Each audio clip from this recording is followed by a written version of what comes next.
Welcome to the Work for Change podcast. It's your boy, Jean, spelled like Jean. Did you forget your name for a second almost? No, I forgot how to intro. And it's John with the silent H. Thank you so much for coming and hanging out with us. Episode 64 of the Work for Change podcast. It's a little bit different of an episode, so Jean's actually not in much of it. So he wanted to make sure that he was here for the intro. I don't want to be forgotten. He doesn't, yeah, exactly. It's actually like an existential crisis. It's a deep-seated that eventually fear of this world's going to end, and it's going to fade to blackness, and none of us are going to mean anything anymore. And I would rather that happen later than sooner. So I want to be on this episode. That was deep. It's not true either, but you know. Yeah, so this episode, we recorded it up in L.A. Well, I recorded it up in L.A. because Jean was being lazy. And I was in Austin, Texas. Yeah, we did a little bit of traveling this week. So so Jean was in Austin with Sam, right? Yeah, that's my wife. You guys have fun? We did. What was the funnest thing, the most fun thing, funnest isn't I mean, they're all like on different levels of fun. Like, we got pizza, which for me is like awesome. Mm-hmm. But then we also went to like an old-fashioned honky-tonk, did some dancing. So you embarrassed yourself then? No, I hope probably. Yeah, I mean, people were laughing and pointing in my direction, but I don't think it was at me. Oh, so was that Sam then? Maybe. That's the logical conclusion to that statement. And then we also did just so much. Like, got good old Texan barbecue. Nice. That was pretty good. Did so much just sightseeing and looking around and mural pictures and all that fun stuff. Mm-hmm. So it was a good trip. Sam is you guys just went to go visit her brother? Yeah. Sam is planner extraordinaire. So yeah, she is. This trip was planned to a T. She met up with someone that she's been following on Instagram. They've been following each other. They they met because of diabetes and diabetes squad, diabetes hashtags and stuff like that. They call them their diabuddies. Mm-hmm. And so she met one of her diabuddies that she's been following for about a year, and we did brunch together with her and her fiance. It was just a whole thing. It was fun. It was a super good trip. Awesome, dude. Well, I'm glad that you had fun. So this podcast, like I said, it's going to be a little bit different. It's from when I was up in L.A. I have 3 different guests actually on it. So it's more like a round table than it is an interview. So we have my friend Brian Turner. He's the guy that got me started in pretty much everything that I do. And we talk a lot about his he is a vegan, but he is someone that I really respect in how he acts. It sounds that like way. Typically you don't respect vegans. I don't. I hate this so vegan, much. This vegan. Most vegans can't stand. Wish they would. No, I'm just kidding. But the thing that I really respect about Brian is how he's still able to keep an open mind and be friends with people that aren't, right? And so we talk a little bit about that. I have my friend Zach, who's also lost over 200 pounds. He's just a big dork, to be honest. He's fun. He's fun to be around. And also we have my friend Robbie, who we kind of ended up speaking about him and about his experiences probably the most in the podcast. He's lost quite a bit of weight, but I think what's more interesting is that he actually coaches. He coaches football, but more importantly, or more interestingly, he coaches powerlifting to kids in high school in Mississippi, which is where he's from, and it gets pretty deep at some points, and we talk about stuff that I had no expectations going into it, and it's going to be I think a really good episode, and hopefully people get a lot out of this one. There's a little bit for everyone, I think. So without further ado, I honestly have not listened to this episode yet because it's not live. Yep, which makes sense. Yeah. So I hope it's a great episode. Like, it will actually, fingers crossed, hope it's a great episode. We hope you guys enjoy it. Please continue to follow us on Instagram at Work for Change Podcast. We have a lot of fun with that Instagram. And then also, we got a couple sizes available in our stuff. You know the whole drill. Just, we did it. Check it off our list. And hope you enjoy this episode 64 of the Work for Change Podcast. Texas forever. Shut up, you guys.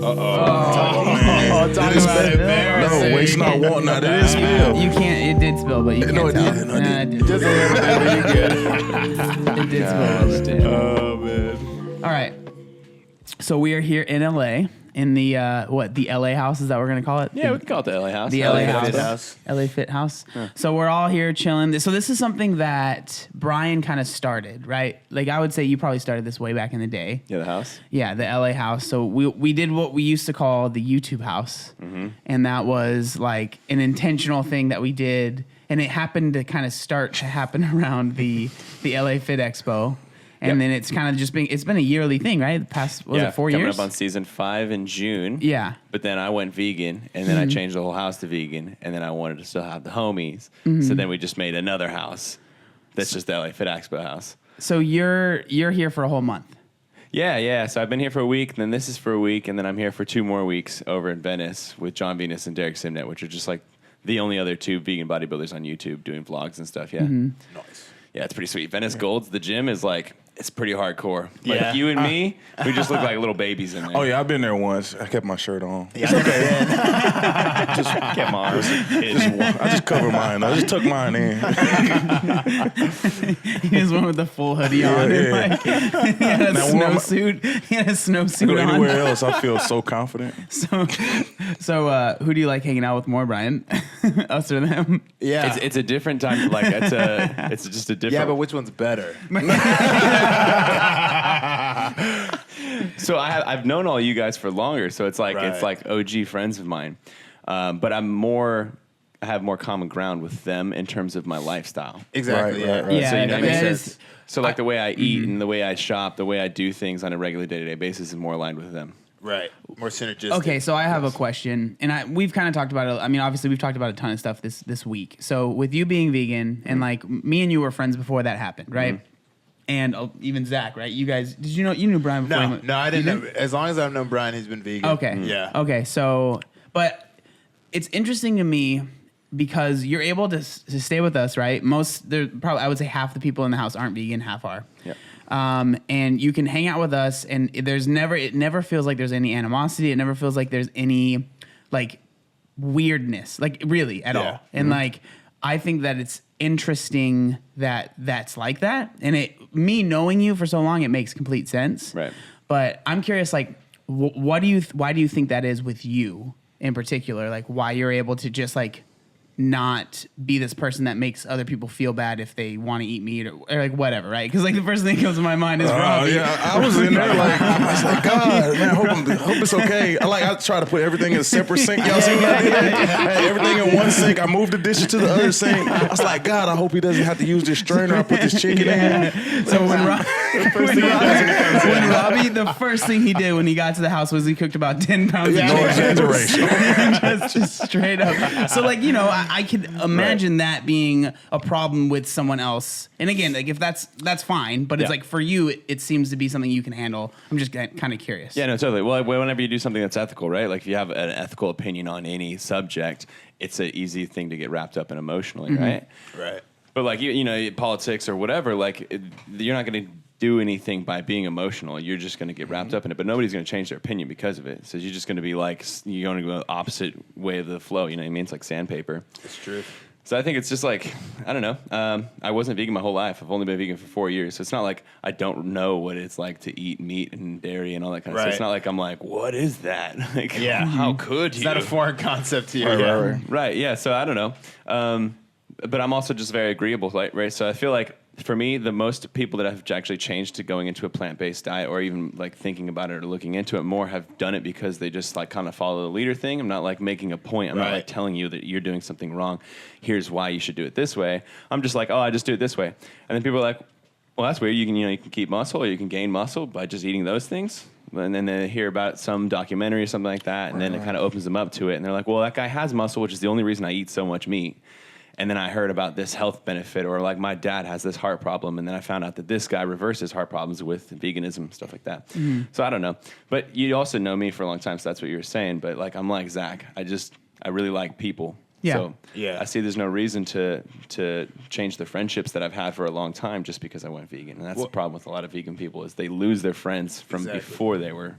I wonder if that's a big reason why it seems like a lot of people might kind of like fall off is because they isolate themselves so much that it's like, okay, they weren't vegan, then they went vegan. And like you said, they isolate themselves from all their friends. And like, again, it's probably not like this choice they're making in their head. It just kind of happens, right? And then once maybe there's like a lot of things that are going into it, but they're lonely. They feel like they don't have any friends, so it like makes it easier for them to maybe want to. Yeah, community makes everything easier. I think that's why there's so many people going vegan right now. It's a snowball effect. Like if you think about veganism in the 70s, 80s, and 90s, it was like you were fringe. You were one of the only people. You were weird. Counterculture for sure. Yeah. And then also you didn't have the internet, so you're even more on your own. You had like two people you knew, and then so now there's just so much community that makes it easy and it feels good. Yeah. But I think like one thing I want to touch on with like Brian specifically is like what you were saying about how like when you're shouting people down, you're never going to change anybody's opinion. But by you being here with everybody, like you're making food for everybody, and obviously what you're preparing for everybody is vegan. Cooking. Potatoes. So it's like you almost you have way more influence to actually change people's dietary choices when you're just leading by example and kind of just being more friendly about things and just kind of open about it. Because it's nobody's ever gotten yelled at into changing their opinion on something Not like at all. that ever. Not at all. And like especially with me, I was very aware of like John being vegan, the majority of the house being vegan, and I eat a lot of meat. Like nobody shames John. John doesn't shame me for that, even though like he's in the CrossFit, I'm in the powerlifting. Like he's in the veganism. I'm eat 2 pounds of meat a day. So it's like God. So it's like just being accepting people for who they are, and the common goals they have is fitness and health in general. But we go about it in different ways. But I think it's like religion, right? Like if you became religious later in your life, you're never religious before, right? Does that mean you shouldn't go around your whole family and tell them you're not part of my family anymore? You can't be my friend because you're not Catholic or whatever. Right. Like especially if you want them to eventually be open to it. Like that's the worst thing you could do. Now it just sounds like you think everyone's zealots and you're better than them. Yeah. It's like that's not a good way. Like look for veganism in the first place. It's true. So, It's true. Yeah, it's easy, dude. But I think a lot of vegan people do not have that capability because they go and they like constantly surround themselves with content. They follow content where they're like watching the butchering happen. So they're like, I just wish people would stop this because this is the result. And then they're like, why are you doing that? Because that's what's happening. And then it's like I get why they would be, super emotional. Same.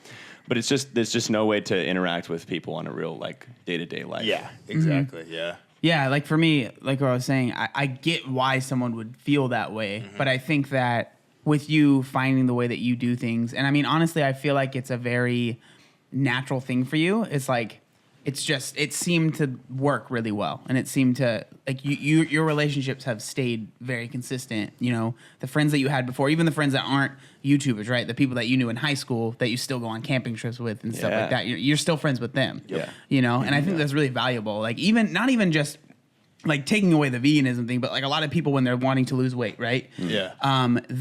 You too. Like you get so wrapped up in this thing that you completely push away all these relationships. And like, I think for a time it makes sense. Like it's because you're so wrapped up in it yourself that you're like, I don't want to hang out with anybody else, not because like I don't like them, but because like I'm working on myself, whether that's, changing your diet completely or, losing weight or just getting into the gym in general. And then you end up, eventually you do find new friends in whatever thing that you're doing. So it's easy to maybe replace, but I think it's so valuable to be able to like have everyone come together. And like, I think you've done an incredible job of staying friends with all of the friends groups that you had, because then it brings everyone together. Like it really does. Yeah, loyalty is So I huge. think What's that the it's point really of cool. friendship if you don't have loyalty? It's just shallow friendships that are just based on nothing, right? Exactly. Yeah. So Yeah, it's crazy to see when your friendships really are based on nothing, because like that's what happened with me.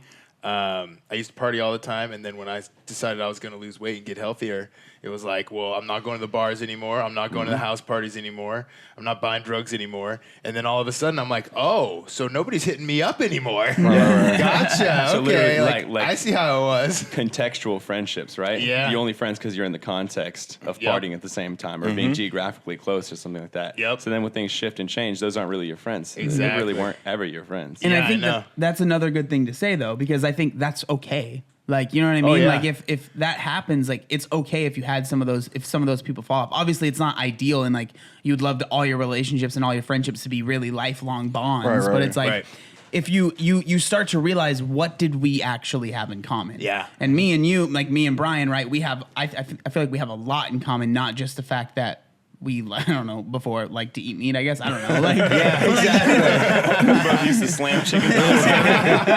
but like, you know what I mean? It's so you start to be like, oh, what did we actually? I'm sure for you, it's an even bigger thing, Zach. Like you were going to these parties, going to these crazy raves. That picture that you posted with all the beads and everything. Yeah, man, it was a good time, man. But it's like, what did we actually have in common? And no, most of my friends from that time fell off. I do have a couple of friends that kind of stuck with it, and like obviously those were like my real friends. Mm-hmm.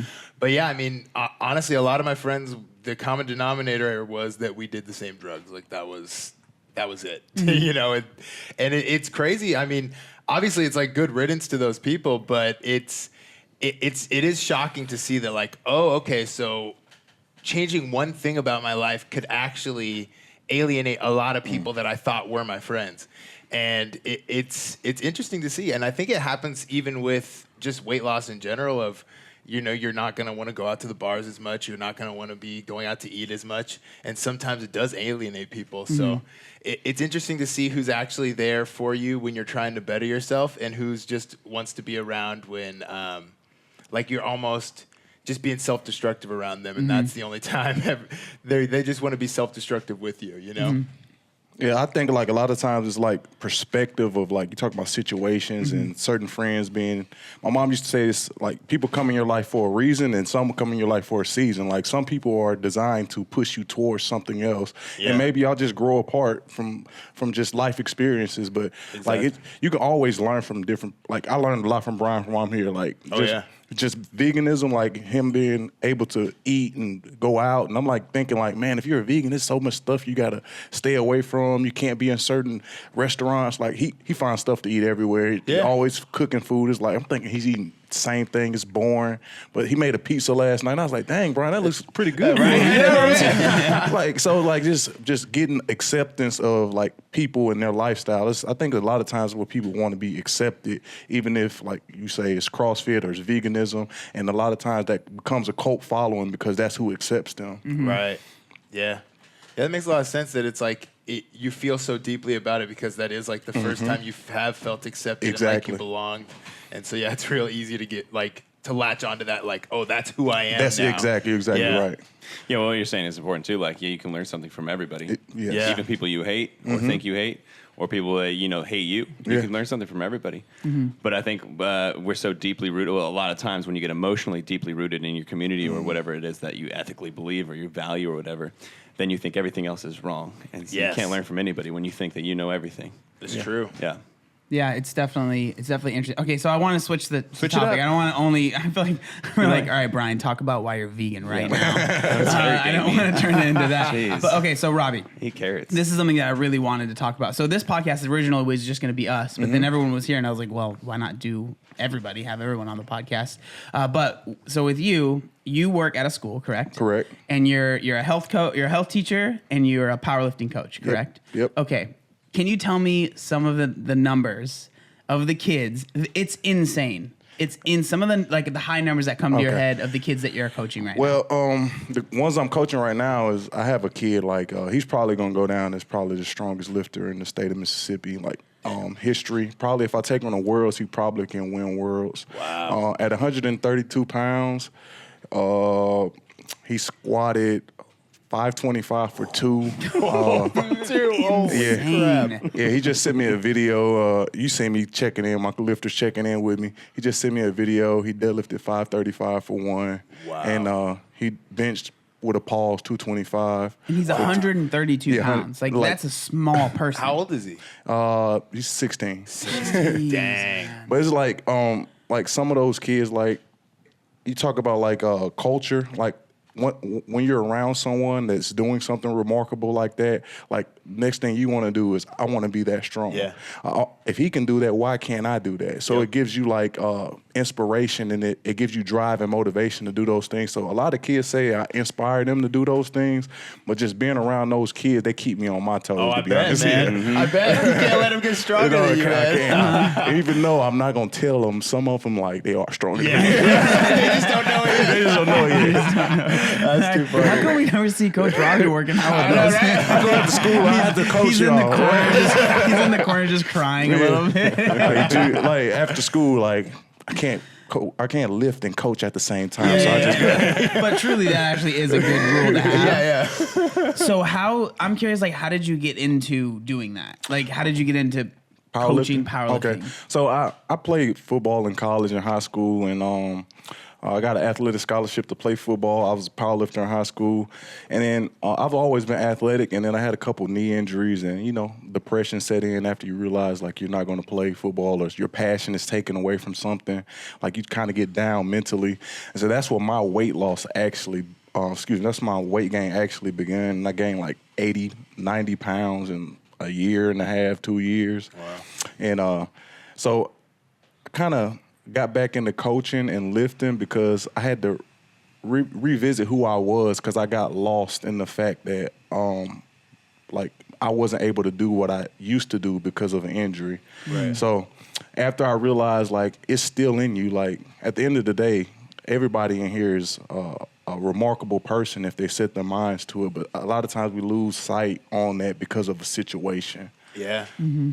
So I got into lifting heavy again, and I just fell in love with it. I found my passion again. Nice. It's what got me my degrees. It's what got me out of my situation, coming from impoverished background with single mother, and she youngest of 6 kids. So, Wow.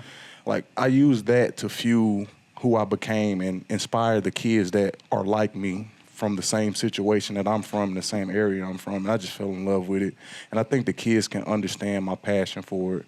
So Yeah. when you're passionate about something, somebody can actually tell, and they're willing to give you more effort, as if you were in their situation. Oh yeah. When I could tell just from seeing the content that you post and like you sharing the videos of your kids and stuff, like it comes through even there how passionate you are. Yeah, So I could only imagine what it's like in person. Like I'm sure they're feeling it, man. Yeah, I mean, I'm not as always as even kilter in the head at practice, but you know, it's just part of the passion, because a lot of times you see stuff in kids that they don't see in themselves, like the potential that you see in them, they don't see it yet, and you just want to grab them and shake them, like, you don't understand. Yeah, like don't waste it, Don't man. waste it. Don't waste it. Yeah. It's crazy how, because that's something that I can relate to, because I 100% had teachers in high school and stuff like that felt that way about me. Because I was, so in high school I was very, very overweight. I did not apply myself at all to anything. Like I was in special ed, and in my head I was like, well, what's the use in trying? Like I'm obviously dumb. You know, that's where my mind went. So I didn't try ever in school really. But I remember there was this, I was in this history class, and I really liked the teacher. He was really cool. But I ended up failing his class. But on the final, I got a B+. And he like came up to me and was like, why did you fail this class? He's like, there's no reason that you should have failed. And the reason was because I never did any homework. I just didn't apply myself. I didn't try. Yeah. And he would get so mad at me. Like, so what's that? Like, when you have a kid that you can tell has a lot of potential, and I mean, I would assume it's a little bit different because they're obviously going to powerlifting practice, like they obviously want to work on it, but like, do you ever see kids that are like, they have this potential and they're just not applying it? Like, is that hard for you? That's very hard, because you have a kid, like we was talking about genetics. Sometimes people just are gifted with genetics and they don't use them, and that's what's frustrating. But then you have a kid that doesn't have the elite genetics, but every day pounding the pavement, and then they want it so much more than the kid with the genetics, and eventually they'll overtake that kid. So when you have the genetics, I just don't waste it. Like, people are given gifts, and some people just never actually use their gifts because they don't want to give the effort that it takes. That's the biggest thing I try to get kids to understand, is give effort and let the chips fall where they may. Now, if you look back on it and you say, hey, I gave everything I could and it just wasn't enough, then that's fine. That's you be satisfied with that. Yeah, you'll sleep at night. You'll sleep at night. You tried, yeah.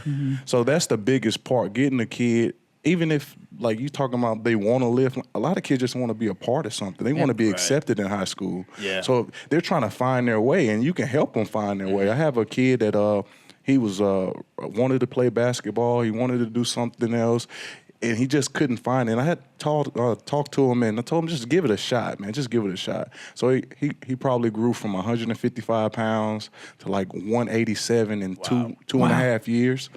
And it's just like remarkable. Now I want to start a YouTube channel. He loves Russ Swole. Every time I go out of town, he's like, man, if you can get his autograph, get him to look at me on Instagram. So I just want anything like recognition. Like that's what they want. Yeah. Like they want to know people notice them.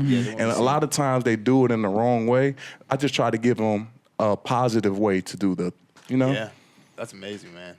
That's interesting that you say that. Yeah, the recognition is huge. Mm-hmm. Like I remember, in high school, like you were saying, you just want to be a part of something, Mm-hmm. and then especially like if it's you see kids that are good at the thing, and you're like, I want to be like that kid. You're exactly right. You know what I mean? So I'm sure like the really strong kids that you have, like there's probably a lot of kids that are at that school that look up to them, and they probably don't even know it, but like they do. You notice it more than the actual person the person that's influencing the kids. You notice it. You can see how another kid is looking at another kid, and like he admires him. He respects him. Like it's part of it. Go ahead. I just think it's like it inspires me to be better every day. People are like, well, how do you stay motivated? Because I know I got kids that are looking to me for motivation, for inspiration. Right. So we just feed off each other. Yeah. Here's something I always wondered with high school, because when I was in high school, all of us when we were in high school, we didn't have social media the way we have it now. Oh, not at all. So does that change things? So like some of the kids that are lifting at your school, you say a lot of kids already know them. They already know that they're like beasts. They lift heavy and stuff.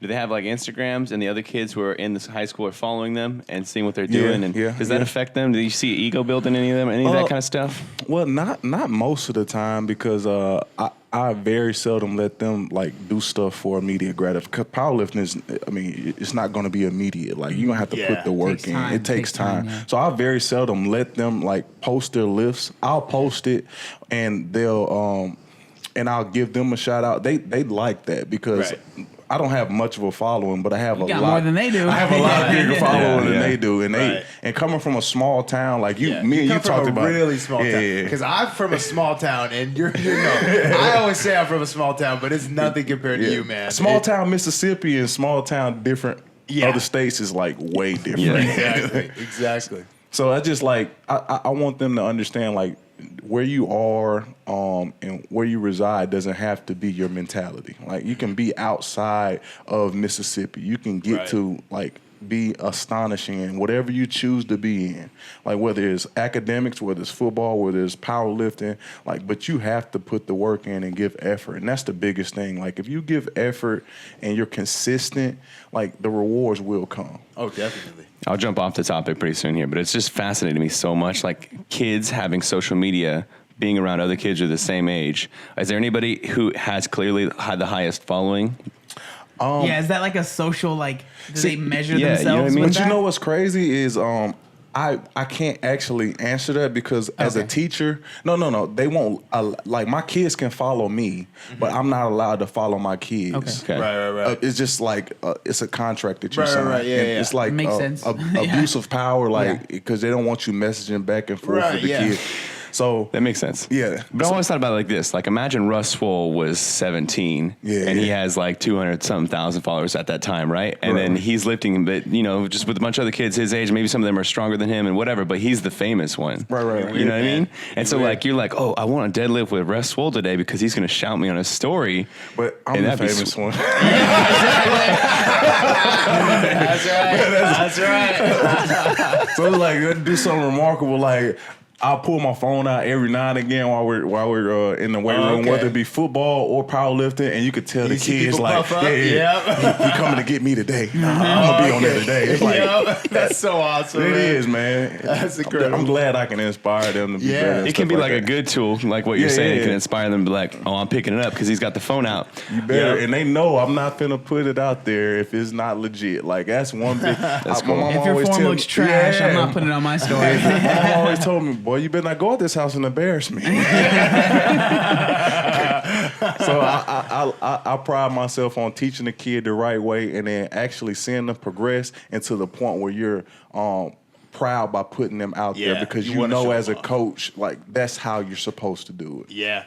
Yeah, it's incredible, man. I'm telling you, like, everybody should check out those kids because it is insane the numbers these kids are putting up in high school. Yeah, I had the strongest kid I had before the kid I had, my 132. I had a kid.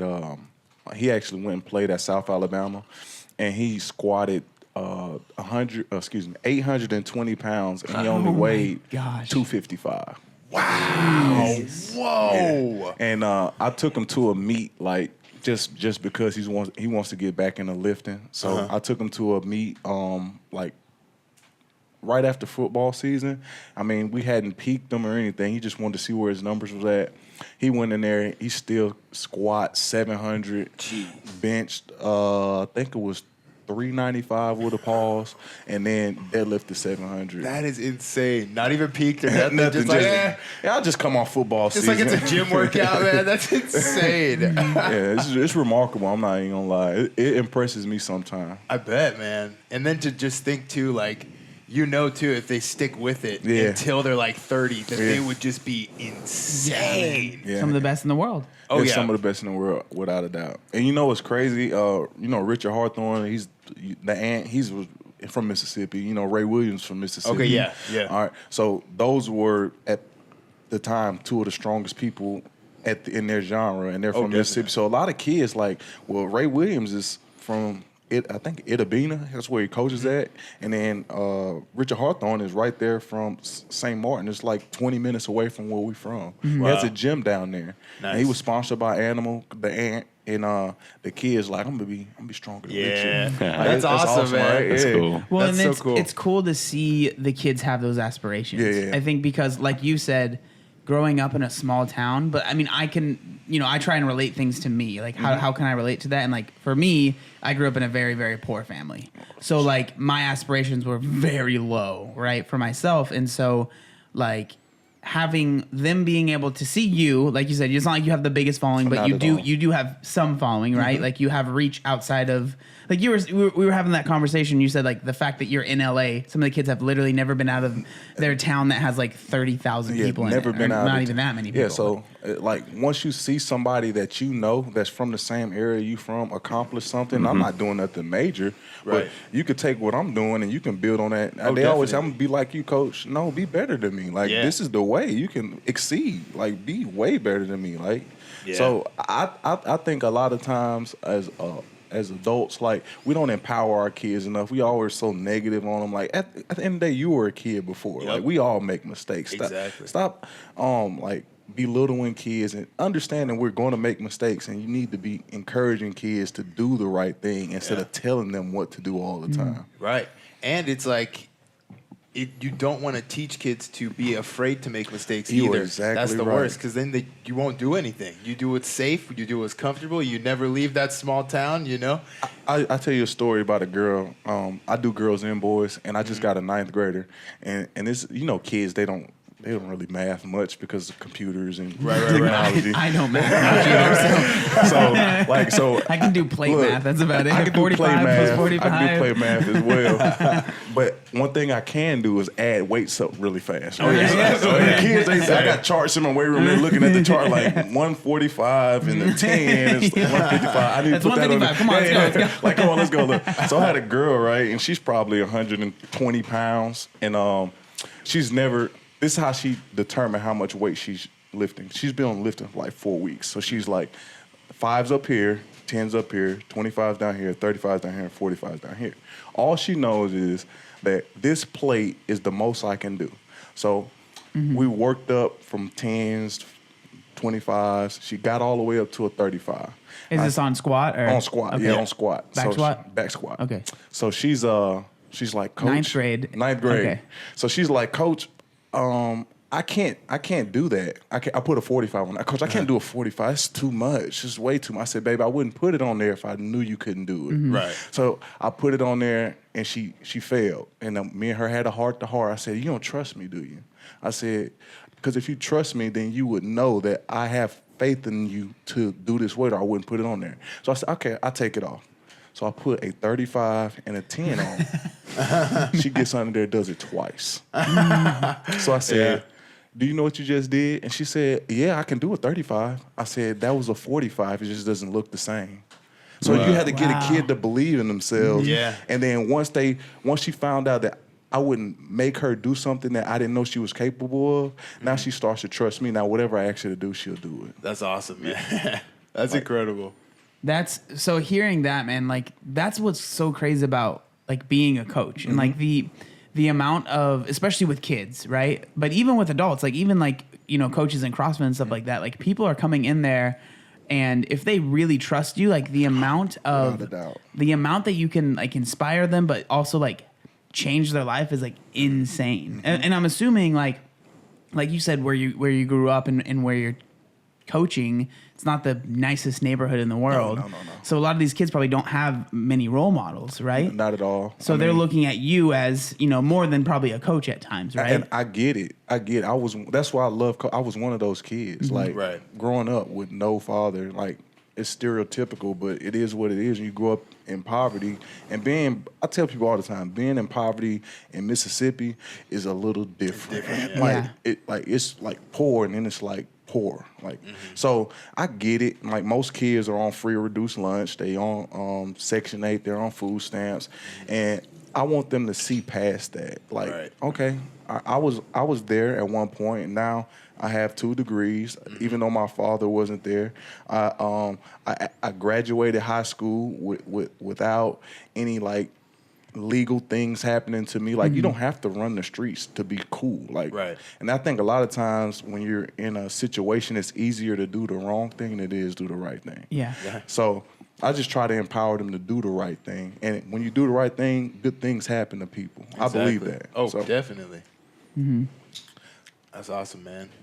Yeah, having like a strong masculine presence in your life is important. Yeah. When you don't have that, you don't understand that you have to have discipline. You have to be like demanded the greatness that you can have. You know what I mean? And it's hard for people to like reach into themselves and understand what they can achieve. And if you don't have someone challenging you to do that, it's sometimes impossible. Yeah, so and it's funny because, you know, kids always want acceptance from other kids. And anything outside of the norm, like, people get backlash because they're just not used to it, right? So anybody. Well, the thing is, that's even not with kids. Even with adults. Yeah. You're exactly right. So like, I just want a kid to be themselves, and then people will accept you for who you are. Like if they don't, then you don't need them in your life. Like, well, you'll find your circle by being who you actually are. Yes, because it's only so long you could pretend to be something that you're not. Well, and like when you try and pretend and like you wear this mask, right? Eventually, people aren't gonna like that mask anyways, and then so you find yourself in a weird situation where you're faking this person that you thought everyone was gonna like, and they don't even like this fake person. So you're like, I was miserable being this fake person anyways, and now people don't even like that fake person that I'm being. Right. Yeah. You know, and so it's that's really interesting. You know, and then what's crazy is like I've been overweight, I've been fit. Like regardless, people are going to judge you. Like it's true. Like when I was fat, like and people were trying, like it was like, well, why is he getting a Diet Coke and he get that? I mean, I'm trying. Like now that I'm fit, it's like, well, do you have to eat like that? Live a little. Like it's no in between if you're not what they want you to be. Exactly. So just be who you want to be. Right. Yeah, people always have something to say for sure. Yeah, I remember when I was heavier, like kind of going back to like the whole friends thing.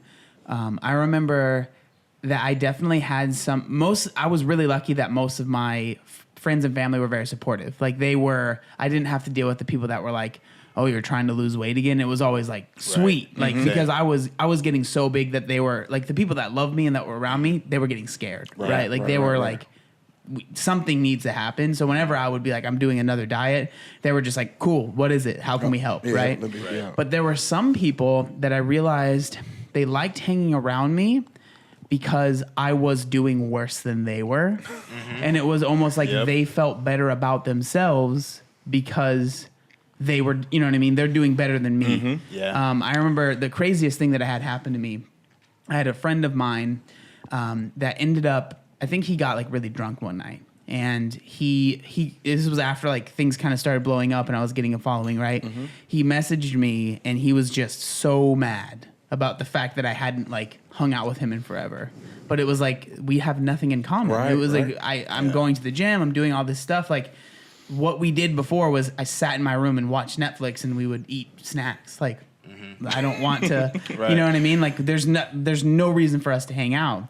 And he got really mad at me. He ended up messaging me saying like, because he knew where I lived. He's like, I know where you live. I'm going to come to your house and I'm going to beat you up. Wow. What the hell? And yeah, it was crazy. And I was just, again, like this is someone I knew, right? Wow. And I knew how he really was. So I kind of figured what was going on. And obviously nothing happened. He messaged me the next day and was like, I'm so sorry, blah, blah, blah. But I was like, we're done, dude. Like, you know what I mean? Yeah. Like, I'm not going to ever hang out with you again. Not that I was really planning on anyways. But like, it's that thing, man. Like, luckily, and I hope that the people that are listening to this, and like, I'm not sure if anyone else has similar things, but like, hopefully the people that are in your life are excited when you succeed and when you make progress. But there is 100% people do get mad when people succeed. Like, this is super random, but like where we are right now, we're in Inglewood, right? Like literally half a mile away, not even half a mile away, where Nipsey Hussle was, he was gunned down, right? If you don't know who Nipsey Hussle was, a very famous rapper that did a lot for the community here, but in his past, he did some bad stuff, right? He was in a gang, whatever. He ended up getting gunned down supposedly because of stuff that happened in his past, right? And someone was like, they saw what he was doing and they wanted to stop that from happening and then make themselves feel better for ending that. Like, obviously, hopefully you're not going to go through that much of an extreme, right. but it does happen that people like don't like to see you succeed and they want to stop that. Right. And I don't know. Have you It's guys normally ever? people that know you before, like, and they grew up in the same opportunities that you were presented Absolutely. with. They didn't take advantage of. Right. Right. It's called crabs in a bucket. That's Yeah, the analogy. exactly. One crab Exactly tries to right. get out, the other crab's pulling back in. It's like it's like human nature, right? Because like nobody wants to see someone else do better than them because it makes you feel like belittled. But that's where I'm telling you, like having a challenge is important, but knowing how to take the challenge is important too. And I think if you don't have a masculine figure in your life, if you don't have like a dad or a bigger brother or something like that, then instead of taking it as, oh, that guy's doing really good, maybe I could do some of that too. Maybe I Right, could compete with him. exactly. Right. Instead, you go the other way and you say, oh man, well, hell, that guy has this, this, and this that made that possible. And I don't have those things. And that's why it's never going to be possible for me. So I have a twin sister, and like after I started my weight, like everybody in my family, for the most part, is either hypertension or pre-diabetic. So I have a sister, and she's tried the different diets, and I don't care what diet you're on. If it works for you, it works for you. Right. Well, she was on keto. I have nothing against keto, but she didn't understand at the end of the day, no matter how much keto food you ate, how much high fat you ate, I have to stick to this caloric restriction or it's Right. not going to work, right? Exactly. So what she would do is she would do everything keto, and then she would buy all this stuff and just eat, like, and not even think about what she was eating. Well, it's no carb. Right. Yeah, but you're still on a surplus of calories. Yeah. Exactly. So, and then she'll crave carbs and binge. You know the yo-yo diet. Well, after I started my journey, and I went out there, she actually stays in Phoenix. I went out there, and she was still doing keto, and she was back and forth yo-yo. And I stayed out there for probably about a week and a half, and she just seen me. I'm big on steps, just activity, habits. Right. Like, I'm going to do these 10,000 steps a day. I'm going to drink 2 gallons. I'm going to drink a gallon of water at least a day. I'm going to do something active. I'm going to exercise, and I'm going to eat 4 protein meals a day. And that's just habits that form my lifestyle.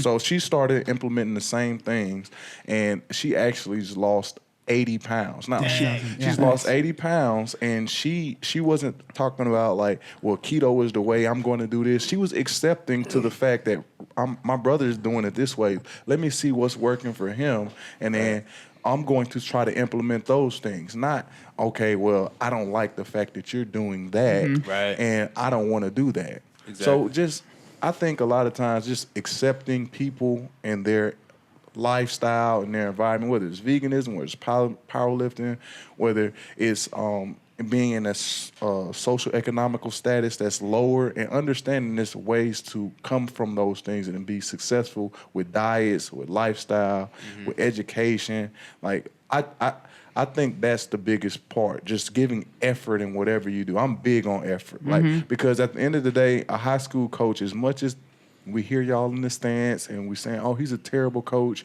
We get no, I'm serious. We get what we get. Like we're not recruiting kids. Like whatever comes through that door, we have to take to mold that and elevate that. Like people think that we're getting these exceptional, talented kids and that we're misusing them and mistreating them. I'm never that type of coach. Like I have more integrity as a man than to not give effort and put my full attention into a kid and making him develop. That's why I coach for. Like I can do a lot more things that make a lot more money than teaching in Mississippi.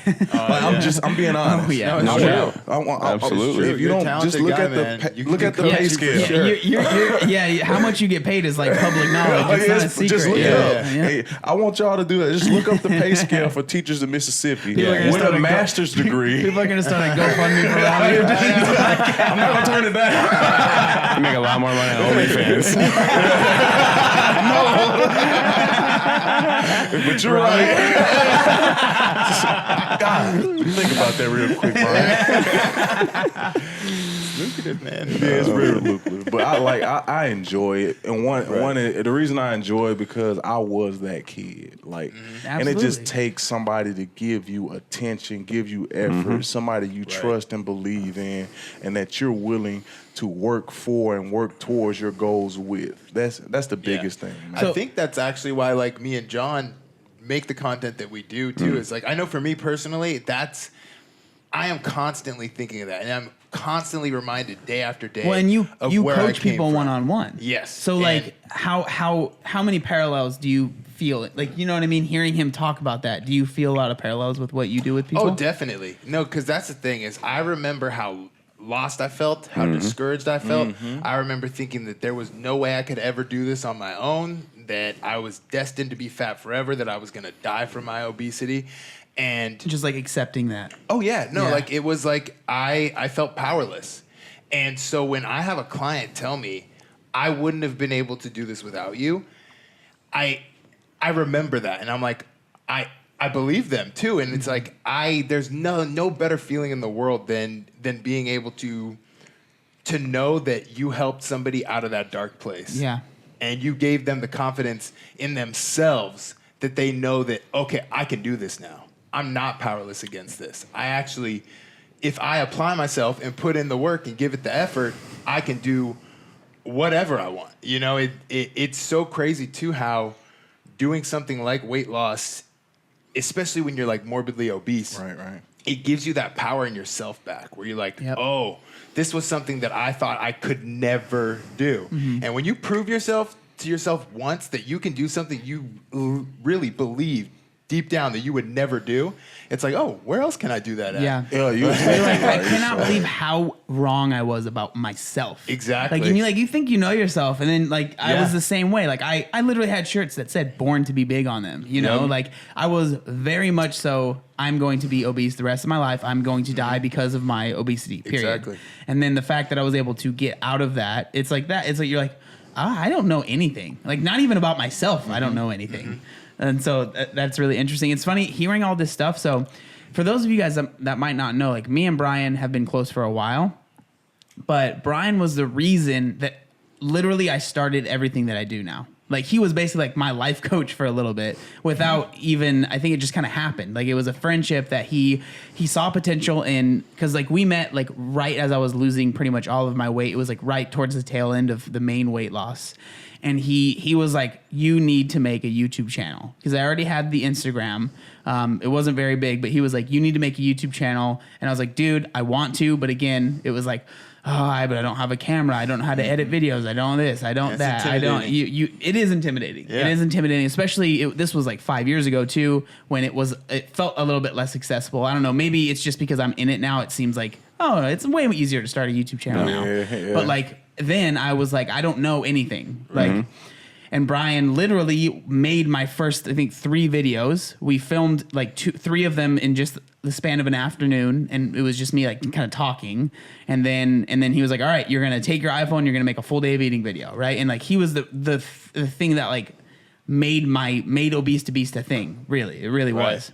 And I think that, so the reason I'm saying all that is because like I'm sure you have clients that feel like really connected to you and are like so thankful for you, right? And then you probably have kids that are like you'll be connected to them for the rest of their lives, Exactly. right? I got kids in college that still reach out to exactly. me. And that's rewarding. And that's how I feel with Brian. Like when people always ask like if we haven't like posted about each other in a long time or whatever, like we haven't hung out, you're like, are you guys still friends? Are you beefing? It's like me and Brian, I can never see myself like doing that because like there's like this coach kind of feeling that I have from him. Like if it wasn't for him, I wouldn't be where I am, you know? And it's like your clients that lost a lot of weight because you helped them probably feel that way. They're like, how could I ever be mad at Zach? He literally changed my life. How could I ever be mad at Coach Robbie? Like he literally like helped me get out of my situation I was in with my family or whatever it might be, right?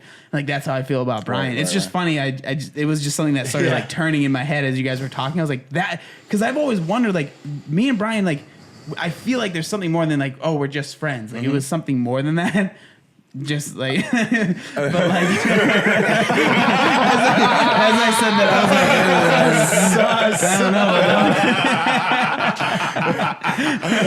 was like, but like, I think that's what it is, man. Like, it's because of like you literally helped me out of where I was because if it wasn't for what I do now, dude, I might be dead, to be honest. Like, I might have. You know, lost the weight and then gained it all back and then ended up having a problem with that. Or I might have, like, I honestly don't know where I'd be. Like, I might be working at, like, Walmart. You know, no shade, my mom works at Walmart. But it's like, I don't know where I would be in life. So it's like, I feel like that's why I feel, like, a stronger connection with Brian than I might with someone else that because we've known each other for, like, 5 years. It's not like we've known each other our whole lives. But I don't know. It was just something that was, like, interesting to me. Hearing you guys talk about that. Yeah.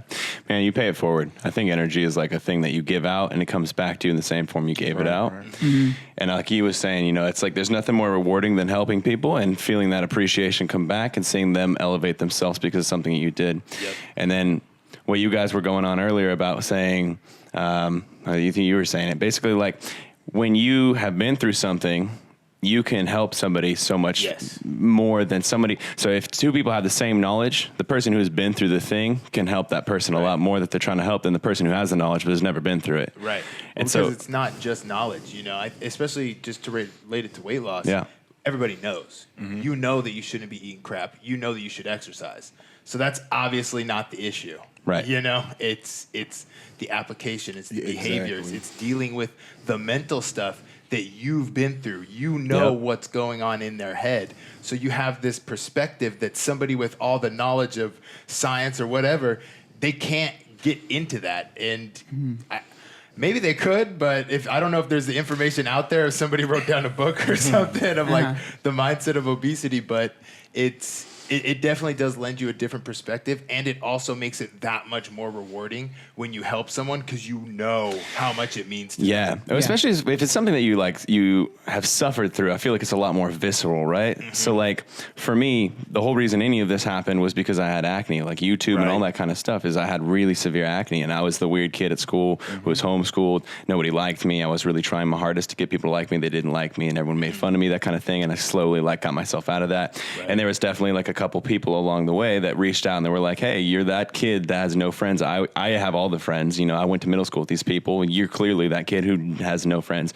Why don't you come hang out with us? Right. You know what I mean? And so like, in a way, it's like, it's not even specifically anybody, but you got that energy given to you and then you want to give it back to other people. And I feel like that's what started like making me kind of have that positive mindset about like what I was suffering through and stuff. And so when I saw you, in my opinion, you're like one of the, at least on YouTube, one of the originals when it comes to fat loss content, motivation, vlogging.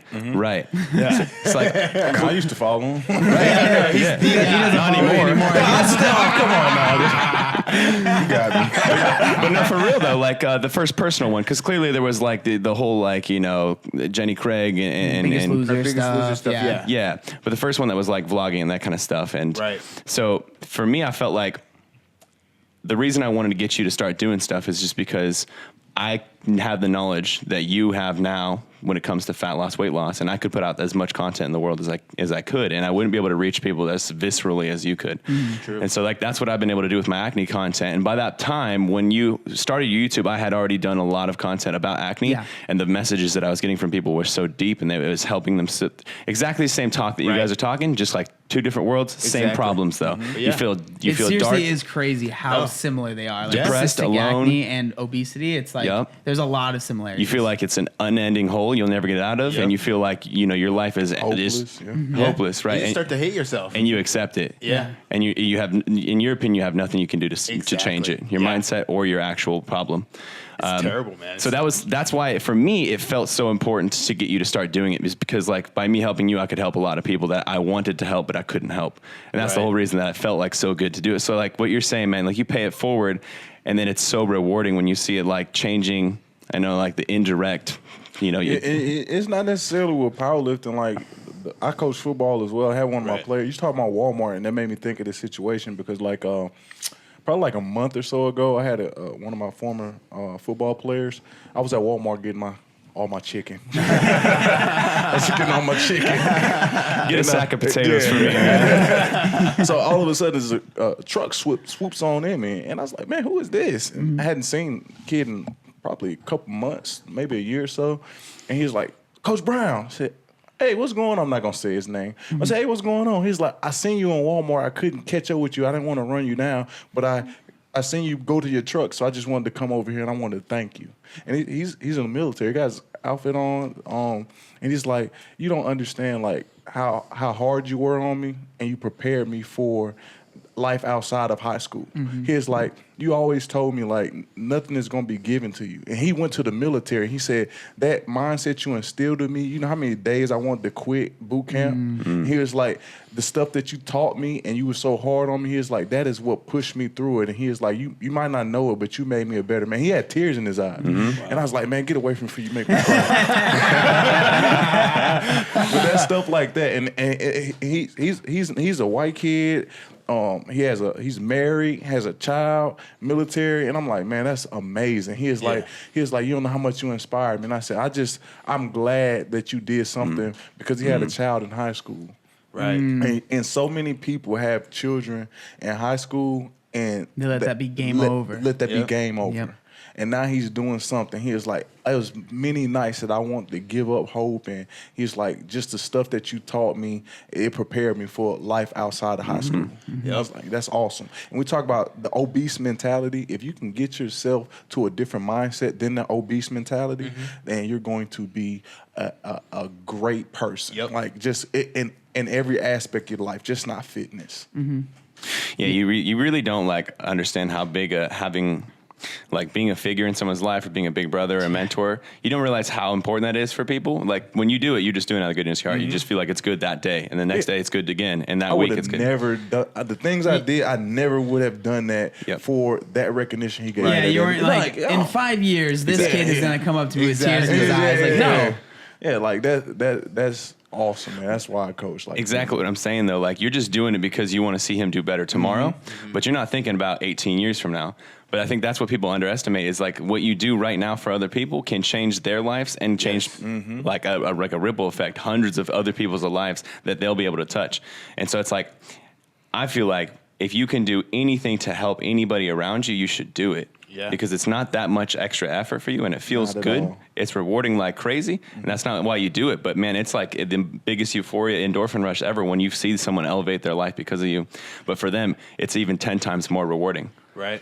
Give you chills, man. And real. I think that's something that's important to remember, even for people like us, because something that I did a Q&A recently, and someone commented and asked like, "Oh, what's it like feeling like you inspire me and thousands of other, like what's that like?" And I'm just like, I do it because I get questions and I want to answer the questions. Like it's really that simple, right? Like people ask me about calories or about how to lose weight or what food's best, and I'm like, okay, I'll make a video on that, or like I'll talk about that.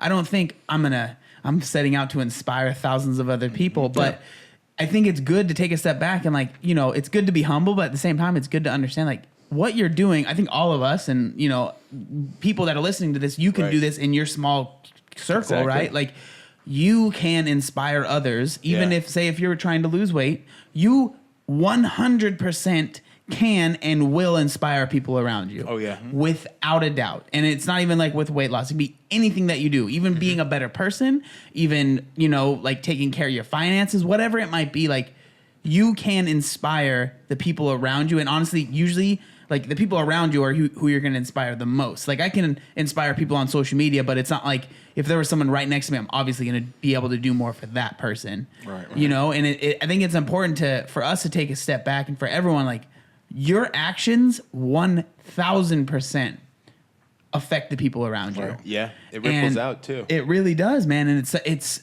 like, just doing good it's such a cheesy thing, but like doing good does more for you than it does for the person that you're like. So if you're feeling bad, man, help someone out. Like, even if it's something like super simple, like something simple that I do, it is the easiest thing in the world for me to do. It takes literally no time at all. I make sure I have a box of granola bars in my car. If I drive by and I see someone on the side of the road that's like asking for money, I just give them a granola bar. You know what I mean? Like, it doesn't take me anything, and they're almost always very appreciative. Yep. And there you go. It's like, I feel good. They have food to eat if they want it. Cool. Yeah. You know? I started this rule for myself to where it was like, all right, Zach, if you think about doing something nice for somebody, do it, because every single time you didn't do it, you felt terrible about it. And so it was just like, I started doing that. And then another thing I do, this is more for me, is if I ever see somebody broken down, I always push their car, because I'm big and I feel like that's as close as I'm ever going to get to being a superhero right there. It's like, I get to use my super strength to help one of the citizens in need. Zach attacks cars. Exactly, man. But no, I mean, He just gets out of his car. He has a cape somehow. Yeah, I'm here. it's in my trunk. But no, I think it's important, because you don't realize too, like a simple gesture like that is not that big of a deal to you could mean the world to somebody, and you would never even know it.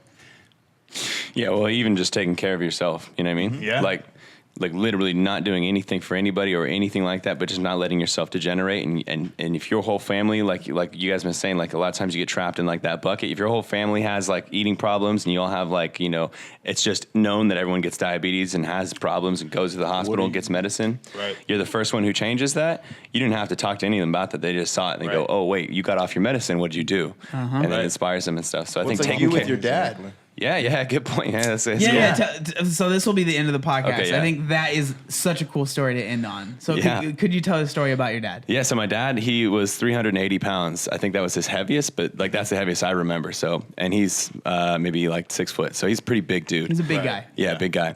And so he's watched me be fit like my whole life or whatever. But recently he watched like the documentary Game Changers, like a vegan documentary that shows you like what the differences happen inside of your health and stuff when you change to veganism. So he had been biking for a long time, but he hadn't changed his diet up. And so that documentary kind of like lit the fire. But like I had already given him all the fuel, right? He just needed a spark to like light it, because he'd been watching me eat correctly for a long time. He'd watch me go from like being a bodybuilder, but eating like a lot of crap, you know, a lot of like just like cheese on quesadillas and like protein bars.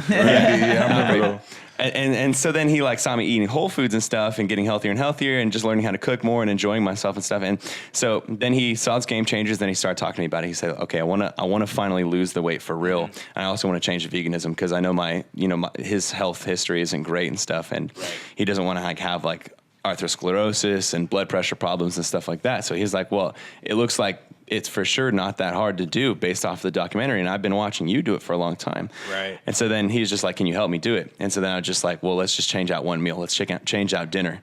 And so then I would just make him a big batch of beans and rice and this sauce. And then I'd say, come home, throw vegetables, beans, rice in the microwave, heat it up, throw the sauce on top, done. Dinner's easy, 3 minutes, same amount of time as it'd take for anything else. Exactly. And then that changed that. Then he changed his lunch. Now he cooks for all the boys at the shop. I mean, they're like 66-year-old men. So he's cooking for all these old men too, who are like eating like, nachos from the gas station and stuff. Now they're eating a little healthier. They're getting inspired and stuff. Exactly. And then he changed his breakfast. So now he's completely plant-based. And so he's gone, 380 was his heaviest, but when he started this, he was like 317. Now he got to 301 pounds, and it's been 6 weeks, That's 7 great, weeks. Man. Yeah. That's incredible. So shout out Dad. Dad loses fat on Instagram. If you want to Dad follow him. loses fat. He'd Absolutely. appreciate that for sure. Yeah. But yeah, it's just really cool to see, because I feel like this is the first time that he said, I want to lose weight, that he's actually going to do it. Every other time I'm like, I want to see it, but it doesn't happen. I think that's important, right? Because that's something I everybody who's lost weight will agree on, is that you could have wanted that for your dad forever. But like you said, is you gave him all the fuel, but he needed that spark. He needed to decide, this is what I'm actually going to do. Because if you don't want to change your lifestyle, you're not gonna. And it doesn't matter what anyone else says, you're going to do what you want to do. And so when you decide that you want to do this and you want to be healthier, it's so nice when you already have that support of somebody already hasn't been judging you. They have all the information, and then they can come straight to you with confidence, that knowing that you're going to help them and be patient with them. And so it really is the best way to go about things, is just to be an unjudgmental kind of wealth of knowledge for people. Because that's the same thing with me. My brother and his fiance, they both got engaged recently, and that's what sparked them to be like, okay, let's take my health seriously. And so they've come to me and been looking at me, and they follow all of us now. And it's cool because then it's like, I always wanted that for my family. Right.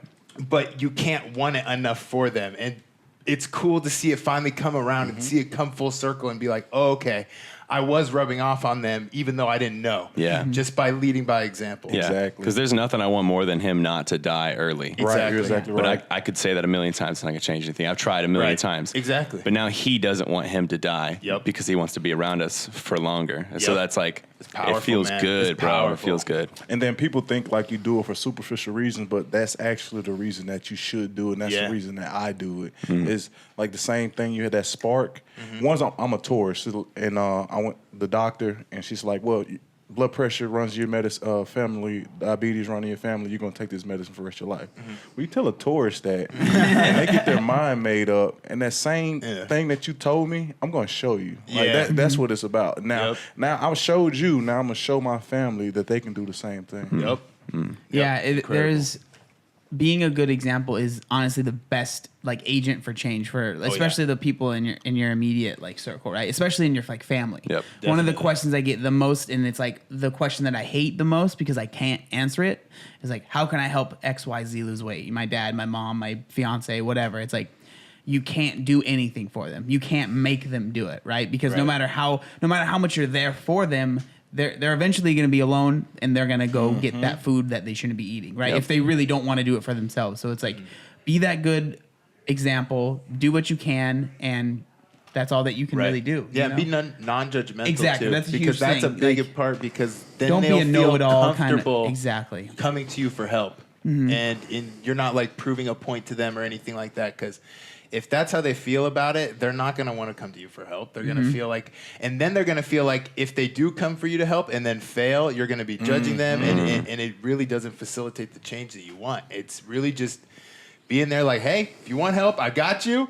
But if you don't want it, okay. Right. All right, cool. Thanks, guys, for coming on the podcast. I'll have all the links down in the show notes if you guys want to follow everybody. Cool, man. Thanks. Yeah.